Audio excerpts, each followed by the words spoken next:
الحمد للہ الذی ہدانا سواء الطریق وجعل لنا التوفیق خیر رفیق والصلاة والسلام علی من ارسلہ ہدی وبالاہتداء حقیق ونورا به الاقتداء یلیق وعلی آلہ واصحابہ الذین سعدوا فی مناہج الصدق بالتصدیق وصعدوا فی معرج الحق بالتحقیق اما بعد فاعوذ باللہ من الشیطان الرجیم بسم اللہ الرحمن الرحیم رب اشرح لی صدری ویسر لی امری واحلل عقدۃ من لسانی یفقہوا قولی وانما تعرف احکام الشرع بمعرفت اقسامہما شروع فی تقسیماتہ انما تعرف احکام الشرع من الحلال والحرام بمعرفت تقسیمات النظم والمعنى فالاقسام بمعنى التقسیمات لأن هنا تقسیمات متعددة وتحت كل تقسیم اقسام لا ان الكل اقسام متباینة بنفسها بل تجتمع اقسام تقسیم مع اقسام تقسیم آخر وإنما تعرف احکام الشرع بمعرفت اقسامہما احکام شرع کی معرفت ہوتی ہے، احکام شرع کی معرفت حاصل ہوتی ہے نظم و معنی کی تقسیمات کی معرفت سے۔ احکام شرع مصنف کے قول احکام شرع کی معرفت ہوتی ہے کس سے؟ نظم و معنی کے تقسیمات کی معرفت سے۔ اس لیے ضرورت ہے نظم و معنی کی تقسیمات کی، مگر وہاں ہم بعد میں پہنچیں گے۔ سب سے پہلے احکام شرع، مصنف نے جس لفظ کا استعمال کیا یہاں پہ احکام شرع، احکام شرع اس میں اشارہ ہے اس بات کی طرف کہ وہ اقسام جو یہاں مذکور ہیں، وہ اقسام جو یہاں مذکور ہیں، خاص، عام، مشترک، معول، ظاہر، نص، مفسر، محکم، خفی، مشکل، مجمل، متشابہ، حقیقت، مجاز، صریح، کنایہ، عبارت النص، اشارت النص، دلالت النص، اقتضاء النص، یہ اقسام جو یہاں مذکور ہیں چار تقسیمات کے ذیل میں۔ یہ اقسام جو اس جگہ مذکور ہیں احکام شرع، مصنف احکام شرع سے اشارہ کرنا چاہ رہے ہیں کہ یہ وہ اقسام ہیں جن کا مرجع احکام شرع کی معرفت کی طرف ہے، رجوع قریب کے طور پر، یعنی ان کی غایت، ان اقسام کا مقصد کیا ہے؟ ان اقسام کا مقصد تو کہتے ہیں ان اقسام کا مقصد ہے احکام شرع کی معرفت، یعنی یہ جو اقسام یہاں پر ذکر کیے جا رہے ہیں، یہاں پر ذکر کیے جا رہے ہیں اور کیے جائیں گے، ان اقسام کے ذکر کی غایت ہے، ان اقسام کے ذکر کا مقصد ہے۔ کیا مقصد ہے؟ احکام شرع کی معرفت، ورنہ تو نظم اور معنی، لفظ اور معنی کی اور بہت سی قسمیں ہیں جو یہاں پر مذکور نہیں ہے، یہاں پر جن کا ذکر نہیں ہے، بلکہ علوم عربیہ میں ان قسموں کا، نظم و معنی کی ان قسموں کا ذکر ہے۔ مثال کے طور پہ معرفہ، نکرہ، مذکر، مؤنث، کلی، جزئی، مشتق، جامد وغیرہ، یہ وہ اقسام ہیں جن کا ذکر علوم عربیہ میں ہے، یہاں ذکر نہیں۔ یہاں جن اقسام کا ذکر ہے ان اقسام کے ذکر کا مقصد ہے احکام شرع کی معرفت، اس بات کی طرف اشارہ کرنے کے لیے، اس بات کی طرف اشارہ کرنے کے لیے یہ لفظ مصنف لائے ہیں۔ کون سا؟ کہ احکام شرع کی معرفت نظم و معنی کی تقسیمات کی معرفت سے ہوتی ہے۔ تو بات آپ کو سمجھ میں آ گئی کہ چونکہ احکام شرع کی معرفت کے لیے نظم و معنی کی یہ تقسیمات اربعہ جن کے ماتحت 16 یا 20 قسمیں ہیں،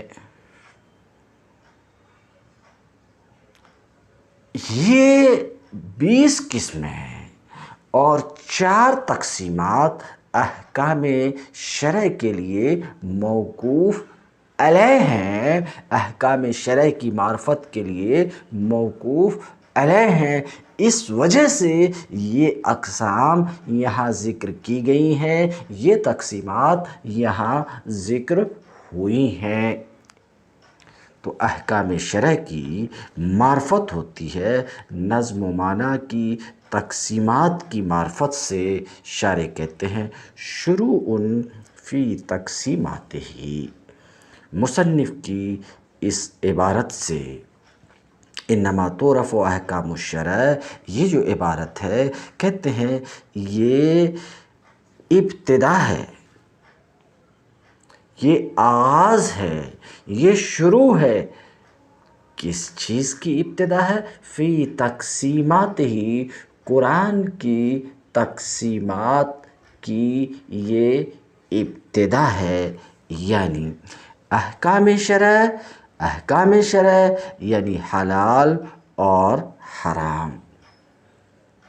احکام شرع سے مراد شرع کے وہ احکام جو کتاب اللہ سے ثابت ہیں، یعنی حلال اور حرام۔ احکام شرع کی معرفت ہوتی ہے، کیسے معرفت ہوتی ہے؟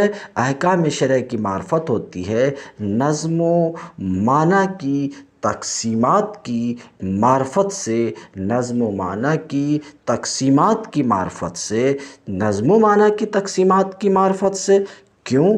کیونکہ ظاہر سی بات ہے احکام شرع مدلول اور نظم و معنی دال، اور مدلول کی معرفت دال کی معرفت پر، مدلول کی معرفت دال کی معرفت پر موقوف ہے۔ اس طور پر شارح کا یہ کہنا کہ احکام شرع یعنی حلال و حرام کی معرفت نظم و معنی، لفظ اور معنی کے تقسیمات کی معرفت سے ہوتی ہے۔ فالاقسام بمعنی تقسیمات، فالاقسام بمعنی تقسیمات۔ تو متن کی عبارت میں جو بمعرفت اقسامہما ہے، تو شارح کہتے ہیں اقسام یہاں تقسیمات کے معنی میں ہے۔ اقسام کس کے معنی میں ہے؟ تقسیمات کے معنی میں ہے۔ در حقیقت شارح کی یہ عبارت کہ اقسام تقسیمات کے معنی میں، یہ دفع دخل مقدر ہے، اور اس کی تقریر یہ ہے کہ اقسام تو یہ متقابل بالذات ہوتی ہیں، متباین بالذات ہوتی ہیں۔ قسمیں ایک دوسرے کے متباین ہوتی ہیں کہ ایک قسم دوسرے قسم کے ساتھ جمع نہیں ہوا کرتی، جمع ہونا محال ہوتا ہے، ایک قسم دوسرے قسم کے متباین ہوتی۔ تو اقسام متقابل ہوا کرتی ہیں، حالانکہ یہاں جو اقسام ہیں کل 20 قسمیں اور براہ راست 16 قسمیں، یہاں جو اقسام ہیں ان میں تقابل نہیں ہے، ان میں تباین نہیں ہے۔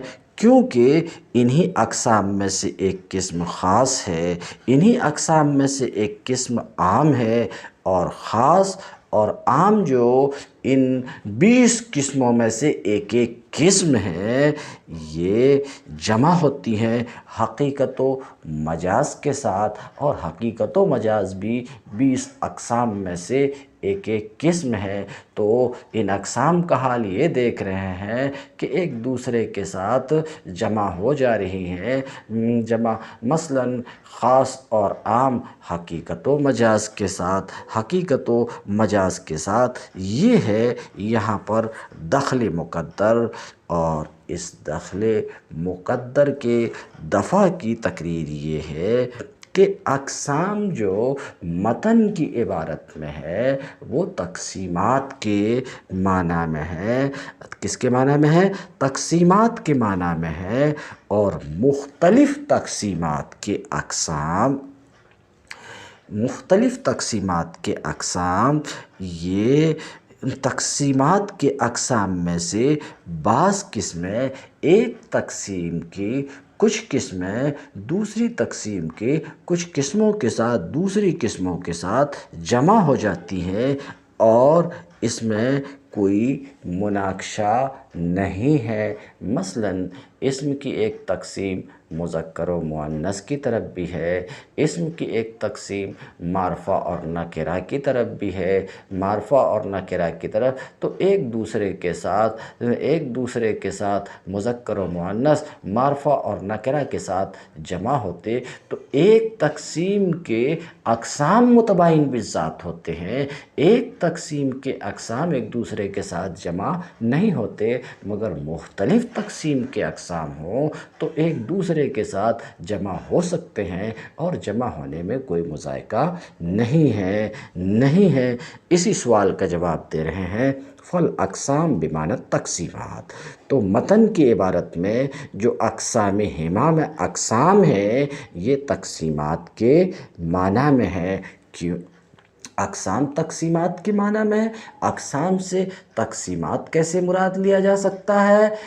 سبب مسبب بول کر سبب مراد لیے جانے کے طور پر کہ تقسیم یہ حصول اقسام کا سبب ہے، تو اقسام بولا گیا ہے یہاں پر، اور مراد تقسیمات لیا گیا ہے، یعنی مسبب بول کر سبب مراد لیا گیا، کیونکہ تقسیمات یہ حصول اقسام کے لیے اسباب ہیں۔ کہتے ہیں اقسام تقسیمات کے معنی میں ہیں، لأنہا ہونا اس وجہ سے کہ یہاں ایک تقسیم نہیں ہے، متعدد تقسیمات ہیں، براہ راست 4 تقسیم ہے، مقابلے میں ایک تقسیم ہے، ایک 5ویں تقسیم بھی ہے، مگر اس 5ویں تقسیم سے میں گفتگو نہیں کر رہا ہوں، اس لیے کہ یہاں پر متعدد تقسیمات ہیں، وتحت کل تقسیم اقسام، اور ہر تقسیم کے تحت متعدد تقسیم ہے، اور ہر تقسیم کے تحت کچھ قسمیں ہیں، ہر تقسیم کے تحت کچھ قسمیں ہیں، 4 تقسیم میں سے ہر ایک کے تحت کچھ قسمیں ہیں۔ لا ان الکل اقسام متباینہ بنفسہا، ایسا نہیں ہے کہ ایسا نہیں ہے کہ تمام قسمیں جو مختلف تقسیمات کے تحت ہیں یہ متباین بذاتہا ہیں، ایسا نہیں ہے۔ بل تجتمع اقسام تقسیم مع اقسام تقسیم آخر، بلکہ ایک تقسیم کے اقسام، مثلاً ایک تقسیم کے اقسام میں سے پہلی ہی تقسیم کو آپ لے لیں تو پہلی تقسیم میں خاص اور عام ہے، ایک دوسری تقسیم ہے کس کی طرف؟ حقیقت و مجاز کی طرف، تو خاص اور عام حقیقت و مجاز کے ساتھ جمع ہوتے ہیں، حقیقت و مجاز کے ساتھ جمع ہوتے ہیں۔ بل تجتمع اقسام تقسیم، بلکہ ایک تقسیم کے اقسام دوسری تقسیم کے اقسام کے ساتھ جمع ہو جاتے ہیں۔ وَإِنَّمَا قال اقسامہما، انما قال اقسامہما، مصنف نے کیا کہا؟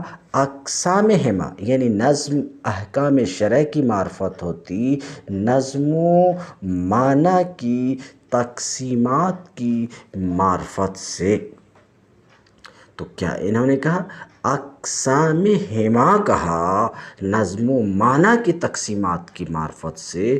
ولم یقل اقسامہ، اور مصنف نے یہ نہیں کہا کہ اس کے تقسیمات کی معرفت سے، یعنی اقسامہما تثنیہ کے ساتھ کہا، افراد کے ساتھ نہیں کہا۔ شارح اپنی اس عبارت سے بھی ایک سوال مقدر کا ازالہ کرنا چاہتے ہیں۔ سوال مقدر کی تقریر اس طریقے سے ہے کہ مصنف کو چاہیے کہ مصنف اقسامہما کی جگہ اقسامہ بولتے۔ کیا بولتے؟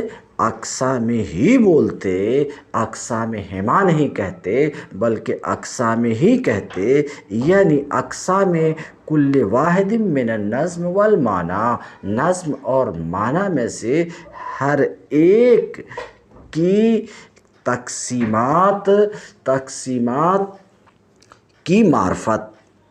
تو مصنف کو اقسامہما کی جگہ اعتراض یہ ہے، اقسامہما کی جگہ اقسامہ کہتے، اور ہی سے مراد، اقسامہ سے مراد ان کی ہوتی کہ نظم اور معنی میں سے ہر ایک کے اقسام، نظم اور معنی میں سے ہر ایک کے اقسام۔ کیوں؟ کیونکہ جو قسمیں یہاں ذکر کی گئی ان کا حال یہ ہے کہ بعض قسمیں لفظ کی ہیں یعنی نظم کی ہیں، اور بعض قسمیں معنی کی ہیں۔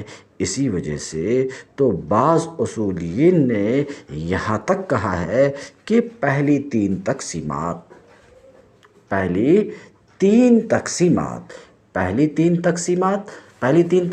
کیا ہے؟